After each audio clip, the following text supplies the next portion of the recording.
Thank you very much. Colleagues, I just want to bring to your attention something that I saw in an Oregonian article yesterday that caught my attention, and it gives me some concern. I just wanted to share some thoughts with you about it, but it was a quote related to the budget that was passed out of the Education Subcommittee yesterday.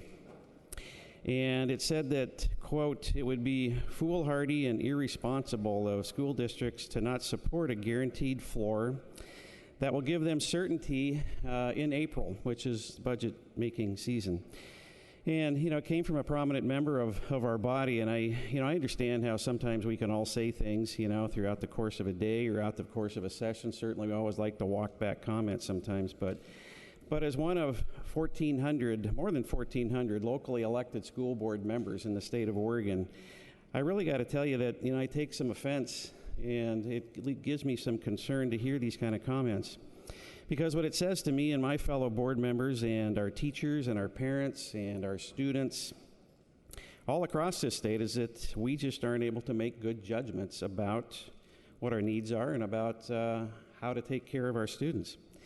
And it says to us that when we insist that the $7.255 billion budget, K-12 budget, is a cuts budget because it will not compensate for both year-over-year roll-up costs and the expansion of all-day kindergarten as well, that, somehow we're being foolhardy and irresponsible. School board members pride themselves on one thing, and that's trying to do what's best for kids. Every day, every week when we show up, or every other week when we show up for our meetings, we sit down, we say, we put all our differences aside, let's focus on doing what's best for kids.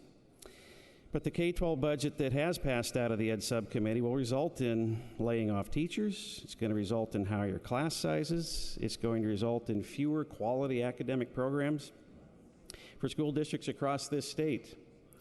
And it's pretty hard for me, and it's pretty hard for my 1,400 other brothers and sisters as school board members to say that this is going to be good for kids. So I recently saw some focus group data that said that K-12 funding is the #1 education issue for Oregonians. It's not STEM, it's not CTE, it's not higher ed. Those are all great things. But the #1 issue for Oregonians is K-12 funding. So I just want to challenge us to keep that in mind as we begin voting on budgets that's coming in these coming days and weeks. And let's do what we can to fix this situation, and let's do what's best for kids. Thank you, Madam Speaker.